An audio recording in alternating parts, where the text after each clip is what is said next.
Harka fuunee shamaa akkam jirtu hordoftoota keenya mataa odeeffannoo keenyaa dursa isin dhageessifna. Waraanni bilisummaa Oromoo tarkaanfii waraana mootummaa irratti fudhachuu akkuma itti fufeetti jira jedhame.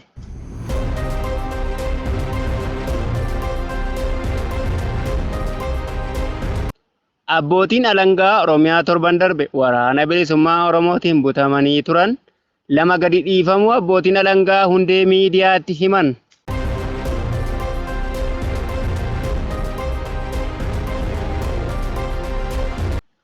Maanguddoo ganna 70 dabalatee waraanni mootummaa namoota ijoollee keessantu waraana bilisummaa Oromooti jedhuun namoota 4 rashananii jedhame.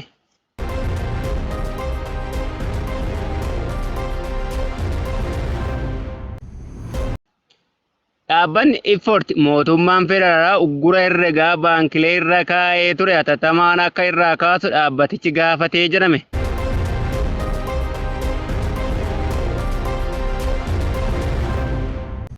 Odeeffannoo keenya biyya alaatiin ammoo kaaba bahaa Keeniyaatti hongeen mudachuutiin hordofee miseensonni paarlaamaa kutaalee bulchiinsaa 5 mootummaan labsii hatattamaa akka labsu gaafatan kanneen jedhaman yoo ta'u, kabajamtoota keenya bakka jirtan maratti nageenyi keenya isin haa qaqqabu jechaa kanneen hundee miidiyaa haaraa taatan laayikii, koomentii fi sabiskiraayib gochuun waliin turaa jechaa odeeffannoon keenya kunooti. Waraana mootummaa irratti fudhachuu akkuma itti fufetti jira. Waraanni bilisummaa Oromoo waraana sirna bilchiginnaa irratti fudhachaa jiru sodaachisaa ta'uu himamaa jira. Waraanni sirna bilchiginnaa waraana bilisummaa Oromootiin tarkaanfii fudhatamaa tureen booji'amtoonni waraana sirnichaa baay'achuu irraa ka'e dhaabbatni Yuunaayitid Neeshinii fi gamtaan Awurooppaa deeggarsa namoomaa akka godhaniif isiniif gabaasaa turuun keenya ni yaadatama. Waraanni bilisummaa Oromoo booji'amtoonni waraana sirna bilchiginnaa booji'aman kun ammallee guyyaa irraa guyyaatti booji'amaa sababa jiraniif deeggarsi barbaachisaan booji'amtoota kanaaf akka taasifamuuf gahee nama hundaatii jedhan. Waraanni bilisummaa Oromoo tarkaanfii waraana mootummaa irratti fudhachaa jiruun bilchiginnaatti yaaddoo ta'uun lola lafoon itti ulfaachuun meeshaalee qilleensarraan fayyadamuun waraana bilisummaa Oromoo adamsaa jira jedhame. Meeshaalee qilleensarraa irraa dirooniin fayyadamuun achii sochii waraana bilisummaa Oromoo caalmaatti hammeessaa jira jedhame. Jiraattonni naannoo dirooniin haleellaan qilleensaa taasifame tokko akka jedhanitti mootummaan haleellaa diroonii uummata nagaa irratti malee waraana bilisummaa Oromoo irratti taasisee hin beeku jechuun komii qaban himatu. Haaluma wal fakkaatuun jalqaba torbee kanaa eegalee waraanni bilisummaa Oromoo tarkaanfii laalessaa akka fudhataa jiru viidiyoon waraabanii miidiyaa irratti tamsaasaa jiran olaantummaa gonfachaa jiraachuu isaanii gabaasichi agarsiistuudha. Waraanni bilisummaa Oromoo bakka waraanni mootummaa da'oo godhatanii keessatti tarkaanfii fudhataniin hedduu isaanii du'aa fi madoon adabuun viidiyoon lola keessatti waraabame akka ragaatti kan dhimma itti ba'an ta'uun waraanni bilisummaa Oromoo dhaamaniiru. Mee viidiyoo waraabame kana waliin haa ilaallu. Wale gadabo! Wale gadabo! Oh!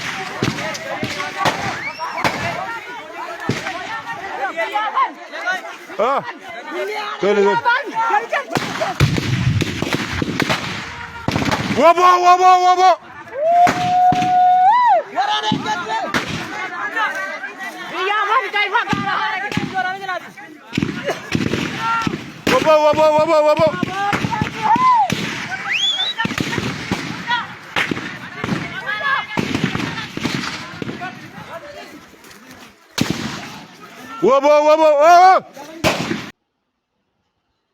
Abbootiin alangaa Oromiyaa torban darbe hidhattoota waraana bilisummaa Oromoo yookiin waboon butaman keessaa 2 gad dhiifamuu isaanii abbootiin alangaa gadi dhiifaman hundee miidiyaatti himan.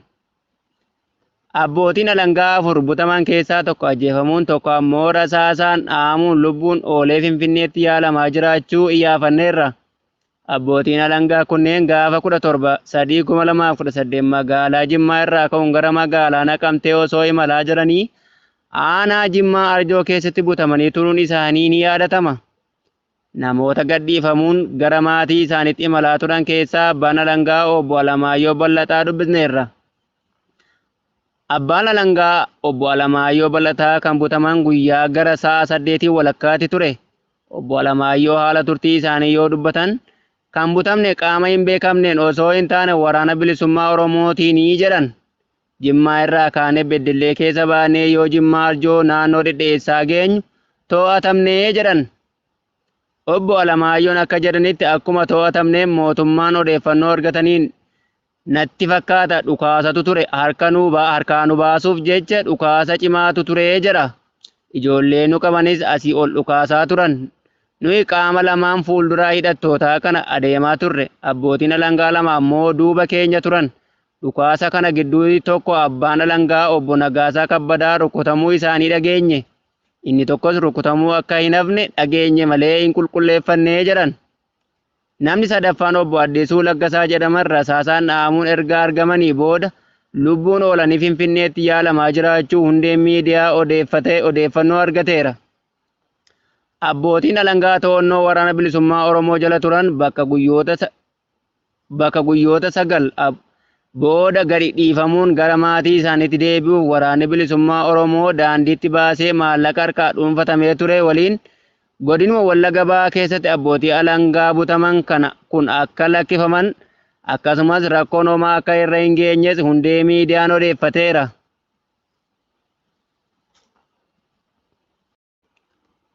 Addi bilisa baasaa uummata Tigraay yookaan Abbot kan Dabratsiyoon Gabra Mikaaliin durfamuu fi muddamni bilchiginnaa gidduutti mudate bulchiinsa yeroo Tigraay hudhaa fi burjaajii keessa galchuu maddeen himan.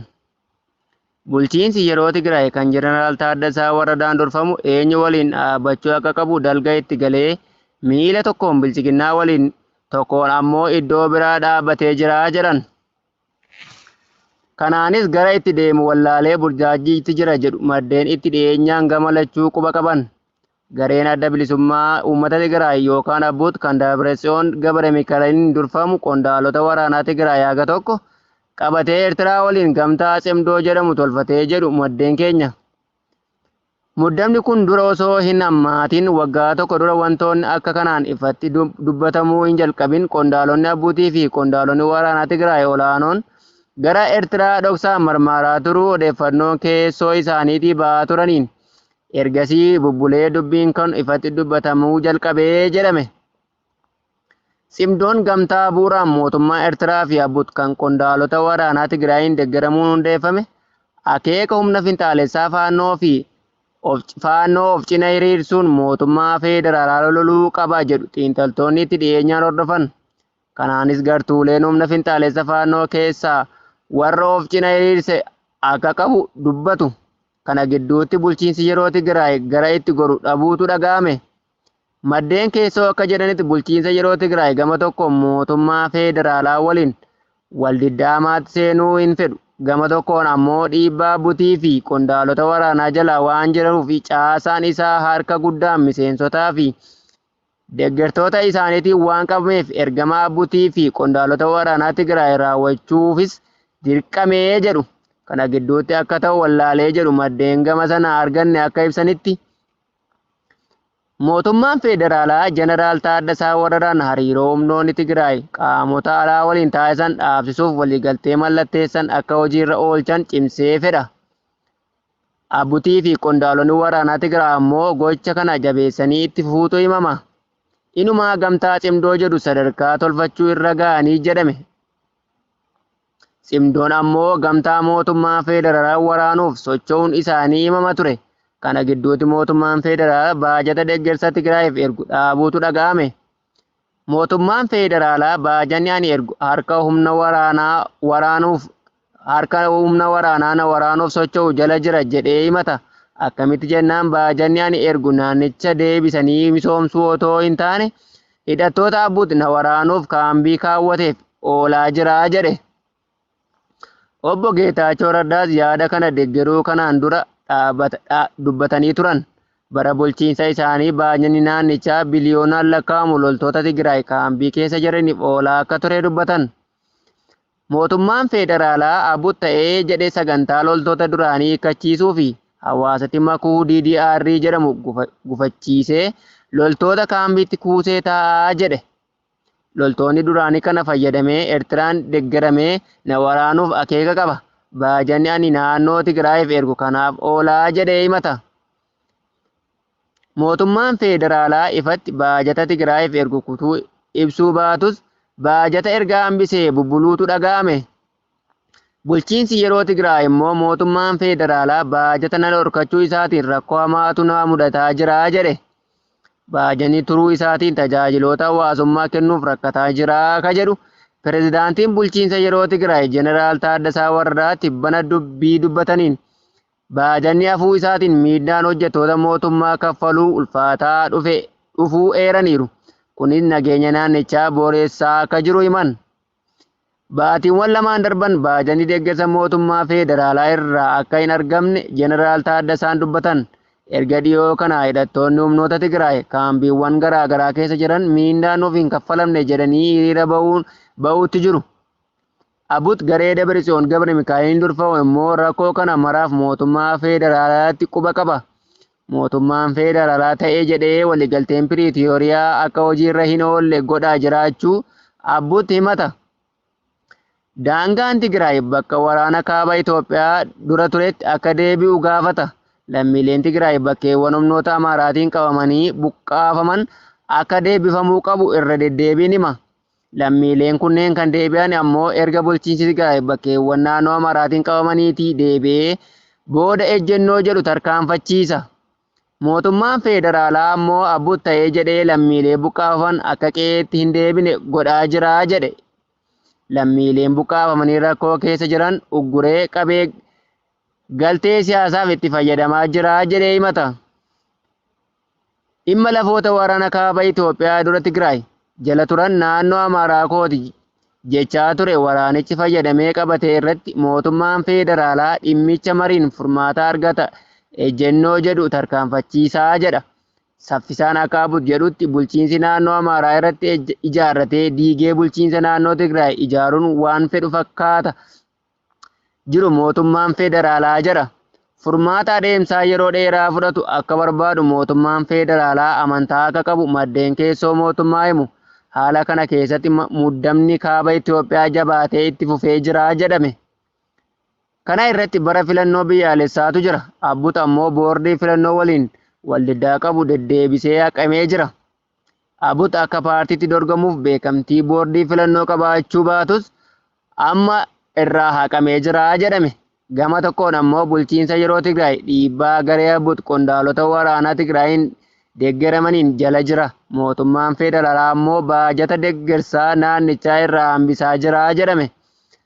Abut Tigraayin guutummaatti to'ataa jiraatus gama mootummaa federaalaan wanti jedhame hin jiru jedhame.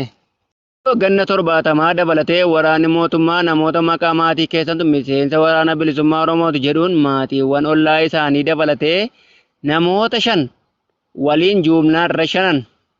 Mudde 5/2025 ajjeechaan jumlaa kullixa Oromiyaa godina Wallagga Lixaa ona Gullisoo ganda Maaruutti waraana mootummaa uummata nagaa meeshaa maleeyyii irratti raawwatame. Sababa tokkoon ala maatii walitti dhiyoo namoota 5 mudde 5/2025 barii barraaqaa bakka maatiin hirribaa irra jiranitti waraanni mootummaa Bilisiginnaa mana isaaniitti fuudhanii deemanii laga Suuchaatti geessuun bakka tokkotti jumlaan ajjeesan. Namoonni ajjeefaman kunneen obbo Baalchaa Raggaasaa Reebuu maanguddoo ganna 70 yookaan Abbaa Jaal Ayyaantuu maqaa intala keetu Oboodha jechuun ajjeefaman. Dargaggoo Masgabuu Abshaalee Raggaasaa ilma Wasiila Ayyaantuu kan ganna Maaruu irraa. Sadaffaan obbo Fiqiruu Yaaddessaa Wasiila Jaal Ayyaantuu yoo ta'an, arfaffaan immoo obbo Hambaa Raggaasaa abbaa maatii Onaa irraa ganda Kuree irraa fi namni biraas ammaaf maqaan haga gabaasni kun qindaa'etti kan maqaan isaanii nuun qaqqabanis jiru jedhame. Abbaan Jaal Ayyaantuu obbo Bulchaan ji'a 5 dura wal'aansaaf Finfinnee deemanii yaalamaa erga turanii booda beellamaan gara qe'ee isaanii deebi'uun hawaasii fi jiraattonni naannichaa ragaa ba'u. Har'a maanguddoon kun erga dhageetti qaban kabaja dhawwatanii maatii biroo waliin mana jireenyaa isaanii fuudhanii dirree irratti rashananiin dhaga'ame. Sadaasa 25/2025 waraanni mootummaa kana ganduma Maaruu kana dargaggoota nagaa dafqa buusanii of jiraachisan 6 Boonaa Imaanaa, Magarsaa Abdii, Obsaa Karrasaa, Daawit Darajjee, Damee Sanbataa fi Firoomsaa Malkaamuu jumlaan ajjeesuun isaanii ni yaadatama. guutummaa golaalee Oromiyaa keessatti haalli Oromiyaa keessa jiru akka waliigalaatti baay'ee ulfaataa keessummeessaa jiraachuu gabaasaaleen ba'an nu mul'isu. Kanneen haala suukkanneessaa kanaaf ajjeefaman waaqni araaramuuf boolla isaanii daadhiin haa guutu jechaa maatii fi firoottan cufaaf akkasumas maqaa hundee miidiyaan jajjabina maatii fi Oromoo hundaaf hawwinaa jira. Dhaabbanni Iffoort mootummaan federaalaa uggura herrega baankiilee irra kaa'ee ture hatattamaan akka kaasu gaafate. Muddee 5,2025 dhaabbanni fandii maallaqaa suphaa Tigraay yookaan Iffoort mootummaa federaalaa qajeelfamu herrega baankii dhaabbilee isaa jala jiran hunda qoqqobbii irra kaa'ee ture hatattamaan akka kaasu gaafate. Tarkaanfiin kun dinagdeen Tigraay duraanuu dadhabaa jiru garmalee miidhuu danda'a jechuun akeekkachiiseera. Boordiin daayirekteerota dhaabbatichaa ibsa kamisa darbe baaseen herregni baankii dhaabbilee miseensa isaanii muddee 3 irraa eegalee qajeelfama walii galaan kenname akka cufaman ajajamuu ibsan. Dabalataanis tarkaanfiin kun qorannoo faayinaansii bal'aan osoo hin godhamin akka raawwatames ibsaniiru. Kanaanis boordichi hojii dhaabuun gocha seeraan alaa jechuun yoo balaaleffatu kanaanis akka danda'u akeekkachiiseera. Tarkaanfiin kun miidhaa waraanni kun dhaqqabsiise irraa damdamachuu fi tattaaffii taasifamaa jiruun kan miidhudha jedha. Abbaan qabeenyaa dhaabbatichaa haadha warraa muummee ministeera duraanii obbo Mallas Zeenaawii akka ta'e aadde Azab akka ta'e itti dabaluun gabaasaniiru. Odeeffannoo keenya biyya alaatiin ammoo kaaba bahaa Keeniyaatti hongee mudachuu hordofee miseensonni paarlaamaa kutaalee bulchiinsaa 5 mootummaan labsii yeroo hatattamaa akka labsu gaafatan. Muddee 6,2025 rakkoo jijjiirama qilleensaa gaanfa Afrikaa keessatti mul'achaa jiru. Keessumaa kaaba bahaa Keeniyaa kutaalee uummanni horsiisee horiitiin beekamu kanneen akka mandara Marseebaatii fi Ayisooloo garasitti fa'aa keessatti hongee mudachuun horiin dhumuu hordofee miseensonni paarlaamaa kutaalee bulchiinsaa kun mootummaan labsii gargaarsaa yeroo hatattamaa akka labsu gaafataniiru jedhe. Obbo Ahmad Maalim Hassan miseensi mana maree bakka bu'oota uummataa kan naannoo banni isaa irraa filatamedha. Uummanni horsiise bulaa kunis kutaalee bulchiinsaa kanneen keessatti hongee miidhamuu dubbate. Kanaaf uummanni hongee kana jalaa horii isaan baraaruuf daangaa qaxxaamuree gara Itoophiyaa fi biyyoota ollaa biraatti baqachuuf dirqamaniiru jedhan. Mootummaan garuu horsiise bultoota iddoo isaanii irraa baqatan deebisuun gargaarsa namoomaa akka argatan godhuu qabaa jechuunis gaafataniiru. Obbo Ahmad itti dabaluun yeroo ammaa kaaba Keeniyaa keessatti jiraattonni waan nyaatanii fi bishaan qofa osoo hin taane marga horii dhabuun beelladoonni isaanii jalaa dhumaa jiraachuu eeraniiru. Kanaaf barbaacha margaa fi bishaaniif jecha gara naannolee ollaatti baqachuuf dirqamaniiru jechuun himan. Itti dabalanis mootummaan osoo hongee kana caalaa bal'atee miidhaa qaqqabsiifne xiyyeeffannoon horsiisee bulaaf malu itti kennuu qabaa jechuun yaadachiisaniiru. Haaluma wal fakkaatuun miseensonni bakka bu'oota uummataa naannawwan akka kaaba mandara Wajaree fi Marseebaatti dabalatee kaaba bahaa Keeniyaa hedduun wal duubaan labsii yeroo hatattamaa akka labsamu gaafachuun akkasumas mootummaan rakkoo as deemaa jiru dursee xiyyeeffannoo gahaa kennuu dhabuu isaatiif qeeqaniiru. Furmaata amma qofa osoo hin taane rakkoo kana hundee irraa furuu tarsimoo yeroo dheeraa akka barbaachisus akeekaniiru. Wiirtuun ragaa haala qilleensaa eegaad walakkeessa ji'a sadaasaa darbe akka ragaatti kibba bahaa Itoophiyaa, bahaa Keeniyaa fi kibba Somaaliyaatti jalqaba waqtii roobaa darbe irraa kaasee haalli qilleensaa ture kan asiin duraa ture caalaa gogaadha jechuun akeekkachiiseera. Raagni waqtaawaa wiirtuun ragaa qilleensaa IGAD walakkeessa ji'a darbe baase kun ji'a sadaasaa darbe irraa kaasee hanga 2026 haalli qilleensaa gaanfa Afrikaa kana barameera. Carraan gogiinsaa mudachuu isaa olaanaa akka ta'u malus yaadachiiseera. Haaluma wal fakkaatuun waqtiin ammaa kanayyuu godinaalee gammoojjii Oromiyaa kanneen akka Baalee Bahaa, Boorana lamaanii fi naannawaa Somaalee hedduu keessatti hanqinni roobaa mudachuun himamaa jira. Ji'a tokkoon dura hoogganaan biiroo jallisii fi horsiisee bulaa godina Booranaa obbo Baqqajaa Morgee yaada Addis Istaandardiif kennaniin godinichatti aanaalee 5 ol keessatti hanqinni roobaa mudachuu eeranii mootummaanis balaa sababa kanaan uumamuu danda'u hir'isuuf carraaqqii taasisaa jiraachuu eeraniiru. Kabajamtootaa fi hordoftoota keenya odeeffannoon of harkaa qabnu kana hagammaa ture. Waan nu waliin turtaniif galatoomaa jechaa hanga odeeffannoo biroon walitti dachaanutti nagaatti.